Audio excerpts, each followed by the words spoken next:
Hello guys, कैसे हो आप सभी। उम्मीद है आप सभी बिल्कुल ठीक होंगे। तो आज ना मैं आपके साथ एक छोटी सी स्टोरी शेयर कर रही हूँ। स्टोरी नहीं है, मतलब हकीकत है किसी की ज़िंदगी की।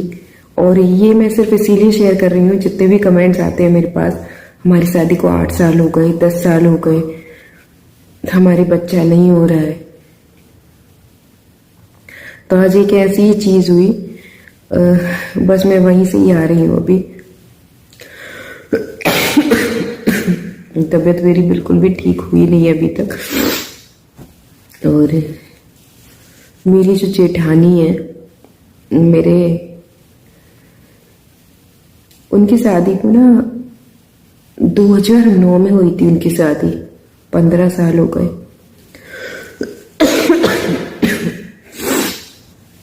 जहाँ बात प्रॉब्लम्स की जाए तो बहुत सारी प्रॉब्लम्स मतलब शादी के बाद ही सामने आने लगी।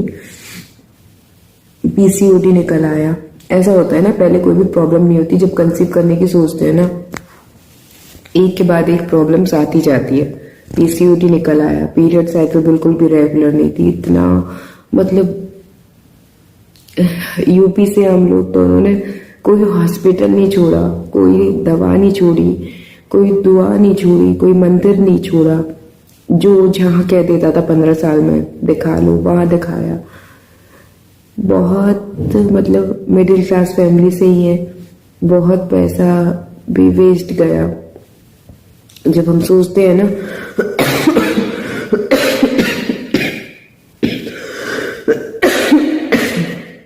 सॉरी, कि चलो कोई बात नहीं, पैसा लग रहा है, बेबी आ जाएगा, पर वैसी चीज तो नहीं होती। और जिस मंदिर पर माथा टेकने को जो बोल देता था, वो चीज सारे देवी देवताओं को, पूर्वजों को, मतलब सब कुछ किया अपने तरीके से, जो भी बस में था। 15 साल से मतलब 5-6 बार कंसीव भी हुआ, लेकिन ऐसे 10-15 दिन पे बच्चा जो है खराब हो जाता था खुद ब खुद, मतलब बॉडी से निकल जाता था ब्लीडिंग के जरिए।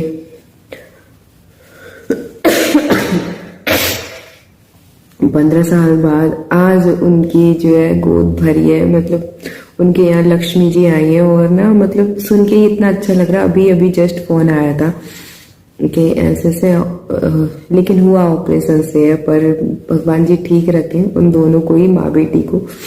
और लड़की इतनी ज्यादा लकी हुई है ना, आज ही भैया ने जो है कोई काम डाला था और आज ही हुई।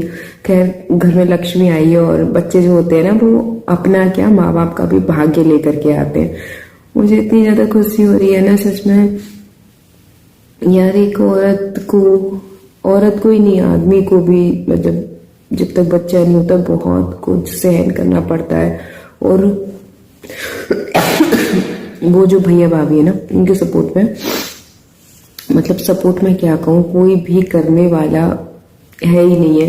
पूरा टाइम डॉक्टर ने उनको बेड रेस्ट बोला।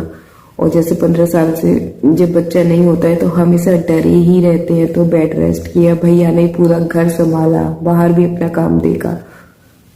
वो कहते हैं ना कि दूध का चला फिर छाछ भी फूक फूक के पीता है।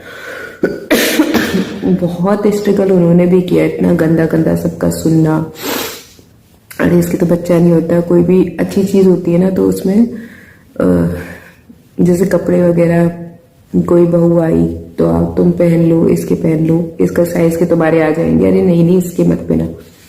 तो चीजें जो है चुभती है। किसी के बच्चा होता था, इसको अरे इसकी हो नहीं रहा है, इसके इतने दिन शादी से हो गए, तो कहीं अपने बच्चे को कुछ ना हो जाए। घर वालों ने, ससुराल वालों ने नाता रिश्ता खत्म कर दिया। भैया पर बहुत ज्यादा प्रेशर बनाया दूसरी शादी का, क्योंकि वो अकेले बेटे हैं, मतलब मेरे हस्बैंड की कजिन है। लेकिन उन्होंने नहीं मानी। उनसे ये तक आ गया, इसके बच्चा नहीं हो रहा है तो तू क्या करेगा इसका। उन्होंने ये तक कहा, कुछ भी करूं, पूजा करूंगा इसकी, पर रहूंगा इसी के साथ। तो मतलब उन्होंने हमेशा उनको सपोर्ट किया। और अभी ना इन दिनों जैसे उन्हें कंसीव हुआ तो वो खाटू श्याम जी को बहुत ज़्यादा मानने लगी थी। मतलब उनका मानना था कि मैं वहाँ गई थी उसके बाद ही जो है मुझे कंसीव हुआ है, क्योंकि लास्ट तो मैं 15 साल से करवा रही थी, तब से तो नहीं हुआ था। तो खैर अपनी अपनी आस्था होती है जिस किसी भी भगवान में वो, और जिस किसी के भी जरिए अगर आपकी ज़िंदगी में खुशियाँ आए। तो मैं इस स्टोरी के जरिए ना सिर्फ आपको ये बताना चाह रही थी। 10 साल हो जाए, 8 साल हो जाए शादी को, देखिए मत हार मानिए। जो चीज़ आपके भाग्य में जब लिखी है ना वो तभी होनी है, ना उससे पहले होती है ना बाद में होती है। बहुत स्ट्रगल होता है, बहुत कुछ सुनना पड़ता है, मैं समझ सकती हूँ, मैंने भी सुना है और मैं क्या ही बताऊँ, है ना। और पर मुझे भी यार ये लगता था जैसे ना जब कि मेरे बिना एक बच्चा हो जाए भले और कुछ भी हो जाए, बेटा बेटी, मैं बस इतना जानती हूँ। देखो आज के टाइम में ही कोई अपने माँ बाप के लिए कितना कुछ कर रहा है, तो ये जो हमारी जनरेशन बड़ी होगी, ये जो बच्चे पैदा होंगे, तो ये ही हमारे लिए क्या करेंगे। तो वो सारी उम्मीद छोड़ो, कोई बेटा बेटी कोई भेदभाव नहीं होता, बस अपना फर्ज होता है उनको अच्छे से पढ़ाओ लिखाओ पालो, कुछ भी हो जाए बस। मतलब यार ये जो बांझपन का एक ठप्पा होता है ना अपने ऊपर से, वो हट जाए। लोग ये ना कहें कि इसके तो बच्चे नहीं होते, ये बांझ है, ये मतलब मनूस है, ऐसा कुछ ना कहें। बस ये कुछ भी भगवान हो जाए, तो ये सारी चीजें होती है, मैं समझ सकती हूँ, पर ना सभी चीजें अपने टाइम पे होती हैं। अब टेंशन लोगी ना तो टेंशन से हमारी बॉडी और खराब तरीके से रिएक्ट करने लगती है, तो ऐसा मत करिए। और मुझसे ना एक बार पूछा था, एक कमेंट आया था कि ना आप कौन से व्रत की बात कर रही थी, जिसके बाद में आपको पता चला कि आपने कंसीव किया है। तो मैं मतलब हुआ ऐसा था, मेरी जो सास है उनकी, मतलब जो मेरे हस्बैंड है वो ना मेरी सासू माँ के शादी के 8 साल बाद में हुए थे। उनका पहला बच्चा बीच में खराब भी हो गया था, उसके बाद में हुए नहीं थे, और पहले के टाइम में इतने कोई इलाज थे नहीं, तो 8 साल बाद ये हुए थे। तो उनका मानना है कि उन्होंने ना बृहस्पतिवार के गुरुवार के जो विष्णु भगवान के व्रत होते हैं ना, जिसमें केले की जड़ की पूजा की जाती है, वो रही थी। तो ये मेरे हस्बैंड हुए भी गुरुवार को ही थे। तो उनके कहने से मतलब उन्होंने कहा नहीं था मुझसे कि तू रहना, बस वो अपनी कहानी बता रही थी। तो फिर ना मैंने भी रही, और मतलब एक ही बार रही थी, गुरुवार को मंदिर गई, केले की जड़ की पूजा की, पूरी श्रद्धा से रही थी। पीले कपड़े भी पहने थे। अगर आपको इसकी पूरी जानकारी नहीं है ना तो आप गूगल कर लेना, वहां पे आपको पता चल जाएगा विष्णु भगवान का गुरुवार का व्रत कैसे रहते हैं। पीला खाना खाते हैं एक टाइम पे बिना नमक का, और दिन में आप फलहार कुछ भी कर सकते हो, पर पूरी श्रद्धा से रहो। मैं ना मंदिर गई और पूजा की, उस टाइम पे बहुत कुछ हुआ था। मतलब ना ऐसे बच्चे को लेकर के बहुत ज्यादा टॉर्चर था मेरे ऊपर, तो मैं मंदिर में ही रोने लग गई, सच बताऊं, पूजा करते करते कि हे भगवान मुझे ना कुछ भी दो, एक बच्चा दे दो।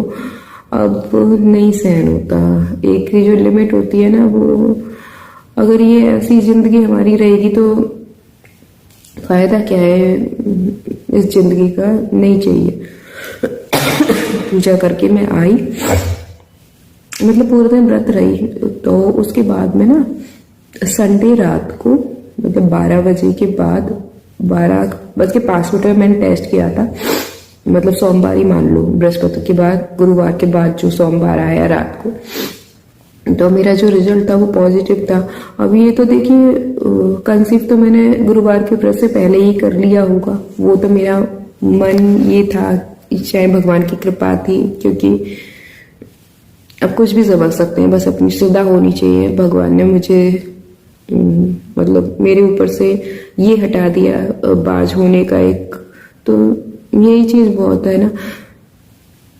और तो आप किसी भी भगवान को मानो, और कितने भी बहुत सारे लोग होते हैं जो इलाज करवा रहे होते हैं, थक गए होते हैं, नहीं कुछ हो रहा होता, तो सभी चीजें टाइम पे होती हैं। बस मैं दुआ करती हूँ सभी लोगों के लिए, दिल से दुआ करती हूँ यार, क्योंकि ये चीज जब मैंने एक्सपीरियंस की है ना तब मुझे समझ आई है। पहले हमें नहीं समझ आती, हम कितना भी कह लेंगे ना, किसी का दुख हम समझ सकते हैं, जब तक हमने खुद नहीं भुगता होता ना हम नहीं समझ सकते। तो मैं दिल से दुआ करती हूँ जिनको भी बच्चों की जरूरत है ना, उनको भगवान भले ही एक बच्चा दे पर दे, मतलब किलकारी हर किसी के घर में गूंजनी चाहिए। बच्चे के बाद हस्बैंड वाइफ में भी रिलेशन बहुत अच्छे हो जाते हैं, मतलब सबके, मतलब भी क्या कहूँ, एक बच्चे के बाद जो औरत की इज्जत होती है ना, वो बच्चे ना होने पर नहीं हो सकती। तो बस यही कहना था। चलिए फिर मिलती हूँ नेक्स्ट वीडियो में, और कोई आपका कमेंट है, सजेशन है तो आप मुझे कमेंट कर सकते हैं।